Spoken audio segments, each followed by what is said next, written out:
Hi all, welcome to అప్పు blogs today. So ఈరోజు నేను ఒక చిన్న టిప్ మీతో షేర్ చేసుకుందాం అనుకుంటున్నాను.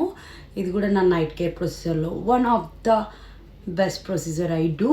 నేను రోజు చేయను, బట్ ఆల్టర్నేట్ డేస్ చేస్తూ ఉంటాను. అది ఏంటో తెలుసుకుందాం. Let's go to our video now. So firstly నేను ఏం చేస్తున్నానంటే ఫస్ట్ నా స్కిన్ కేర్ చేసుకుందాం. ఫస్ట్ నా హెయిర్ బ్యాండ్తో నా హెయిర్ అంతా బ్యాక్వర్డ్ పెట్టేస్తాను అనమాట. సో దట్ నా బేబీ హెయిర్ ఏదైతే ఉందో అది నా ఫేస్ పైన పడకుండా. ఆల్రెడీ నేను నా ఫేస్ వాష్ అయితే చేసేసాను. మీరు కూడా ఫస్ట్ మీరు ఫేస్ వాష్ చేసుకోవాలి. దాని తర్వాత ఐ డోంట్ నో నాకేంటో అంటే అది అలవాటు. ఫేస్ వాష్ చేసిన తర్వాత కూడా ఐ యూజ్ వెట్ టిష్యూ, అంటే ఏమన్నా డర్ట్ ఏమైనా ఉంటే పోతుందేమో అని. సో ఫస్ట్ అయితే నీట్గా ఫేస్ వాష్ చేసుకున్న తర్వాత నేను వెట్ టిష్యూతో వైప్ చేసుకుంటాను. మరి మీరు అంత గట్టిగా ఏం చేసుకునే పని లేదు, ఇప్పుడే ఫేస్ వాష్ చేశారు కాబట్టి. సో జెంటల్గా మొత్తం అంతా ఫేస్ అంతా వైప్ చేసుకోవాలి. ఇలా వైప్ చేసుకున్న తర్వాత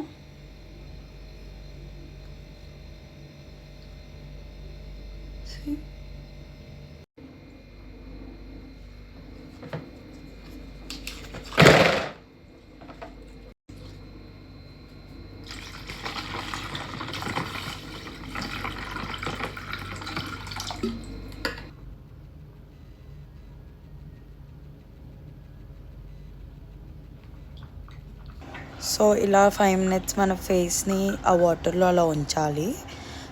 అయితే మనం 2 విధంగా చేసుకోవచ్చు వీటిని. అయితే ఫేస్ని అందులో పెట్టేయచ్చు, లేదు అని అంటే have a roll on ice అనమాట. సో దట్ దాన్ని డైరెక్ట్గా మనం ఫేస్ పైన అప్లై చేసేయచ్చు మొత్తం మన ఫేస్ అంతా కూడా. ఒకవేళ ఎవరికైతే ఐస్ డైరెక్ట్గా ఫేస్ పైన పడదో వాళ్ళు ఫేస్ని ఐస్ వాటర్లో డిప్ చేయాలి, అంటే 5 minutes వరకు ప్రొసీజర్ చేయొచ్చు. లేదు ఒకవేళ ఏం అవ్వట్లేదు అని అంటే డైరెక్ట్గా మనం ఐస్ కూడా మన ఫేస్ పైన డైరెక్ట్ అప్లై చేయొచ్చు.